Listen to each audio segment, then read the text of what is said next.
What's going on, guys? MariK here. Last week we covered all of the maps for the classic Battlefront 1 game, went over their layouts, and talked strategy for each of the various factions. This week we'll be talking about the maps in Battlefront 2, going over the changes to the maps that have come from the first game, discussing strategies for the new maps that are new to the second game, and going over various strategies for each faction on each map.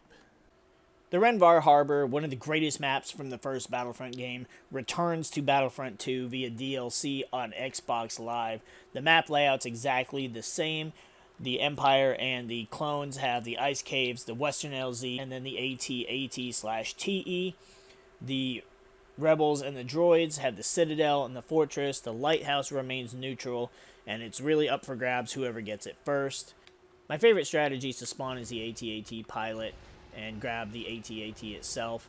It has one of my favorite helmet designs, and the AT/AT is one of my all-time favorite vehicles in Star Wars. It's also a fucking powerhouse. As you can see, you're already obliterating almost a dozen enemy forces before the battle's really even started.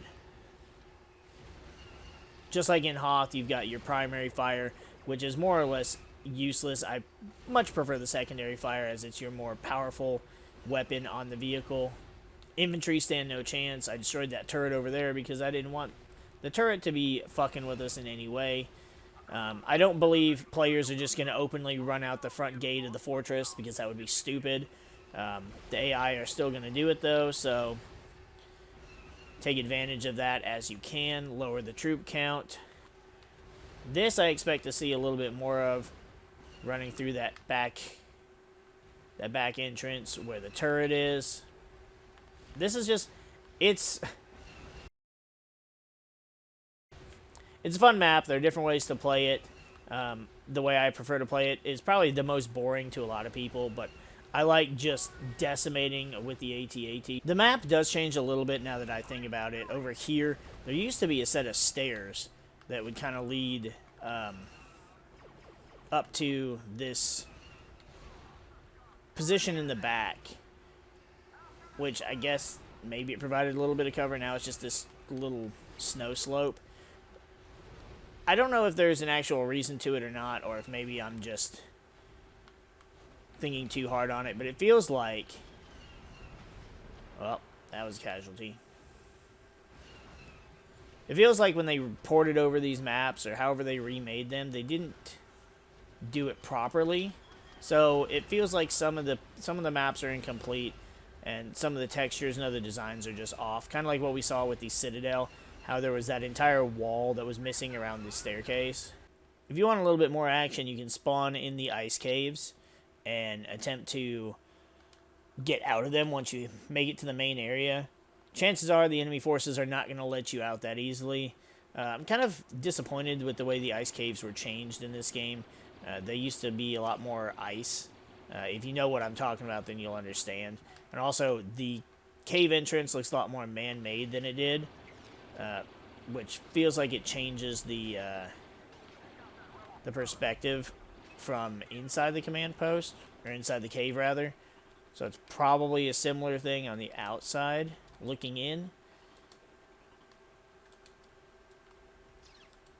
I'm getting sniped at while trying to get over here to take the lighthouse. Personally, if you're going to take the lighthouse, you're better off trying to take it, spawn at the AT/AT, and just run up this side. And you can come up the stairway over here to take it. Once you have the lighthouse, you can attempt to take one of the enemy command posts. They've captured the... What the fuck? Hold up. Who the fuck is here trying to take this command post? I will fuck you up. Once the lighthouse is secure, you can take the back entrance to the fortress over here by where the turret spawned. I think this is a much better strategy than trying to just go up the front door, because, well, that's usually where they're all coming out of. There's this room back here that doesn't really do anything, because nothing ever happens in the fortress, right? It's just a command post that whoever has it, and once you take it, you take it. Unfortunately, this is what happens when you let the AI drive. There are no speeders, no tanks for the rebels, and no tanks for the Empire, so it's just the AT-AT, which makes this level so much more unfair for the Empire and the Republic. The Empire especially, because the AT-AT has a much higher vantage point, and I think it's just a better vehicle overall. Having the command post at the lighthouse is very beneficial. You can then just kind of camp here at the caves to keep them under control. This also means that being in the caves for the rebels is a bigger priority, because with there being no tank for you to use to take out the AT-AT, that's one less strategy you can employ. That's one less thing you can really do, because you can't slice into the AT-AT. You can destroy it, but with no tank, the only option you have to destroy it is with rockets, and I mean, you've got to get a good shot at it to get a rocket off, and that just means you could easily just get blasted by the AT-AT. I would probably say have your forces go towards the lighthouse and capture the lighthouse, and have the rest of your forces hold off the enemy at the cave entrance. The less that they can get through the caves, the less they can kind of present themselves as a threat towards the center part of the map. Assuming you manage to survive taking the caves, you can then go straight to the LZ and attempt to take that command post from them. It's going to be rough because that is their only real command post now. The AT-AT doesn't exactly count. You can spawn at it, but it's not a command post. It can't be captured. It can, however, be destroyed. If you're that concerned about the AT-AT, as you should be, you can always spawn as the heavy trooper and just start firing rockets as soon as the match starts. You do have to be careful because the AT-AT will start taking shots at you as soon as the match starts. Getting a good vantage point, kind of impossible.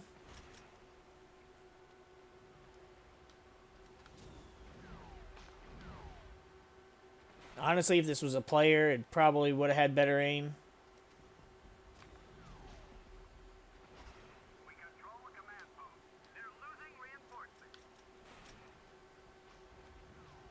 That was a critical hit, so that was a little more... Ooh, a lot more damage. I don't actually know how much the turrets themselves do. So we can get in one and see.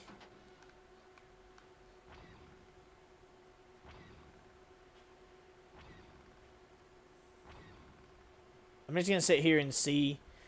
It's doing great damage to the neck, because that is the vulnerable spot. And wow, that was pretty fast, actually. So, granted, we should have been dead as soon as we started firing this turret. We should have been dead when we were firing the rockets before we even got in the turret. So, I don't necessarily condone this, unless you have given the walker ample time to stick its head around the building and then you can just shoot it from the side. But, yeah, that's definitely a strategy you can employ. If done properly, you can get rid of the AT-AT. So that's going to be it for our strategic map overview of the Rhen Var Harbor. This time around, the Empire is a lot more oppressive, and by extension, so are the Republic. With the AT-AT and the AT-TE and no enemy tanks to stop them, you do have the bigger turrets now around the fortress and the citadel. The lighthouse has a couple as well. They can do great damage if you can actually hit the neck of the AT-AT, and rockets can do the same thing, but a skilled AT pilot is going to shut that shit down real quick. They're going to know where to go, where not to go, where to shoot, and what not to shoot them. As infantry, taking the lighthouse is always the most important thing for both factions. When you're playing as rebels, you want to try and bottle them up in the ice caves and not let yourself get hit by the walker. And when playing as the Empire and the clones, you want to probably try and take the fortress after you've taken the lighthouse. That seems to be the one that's a little better to take. The citadel is the harder one to take for sure, but that's the one that's not as vulnerable to the walker as the fortress is, so you could just take the citadel, bottle them up in the fortress, and just blast the shit out of them with those powerful cannons. Star Wars Battlefront Classic Collection comes out in just 2 weeks, so we hope to see you on the Battlefront.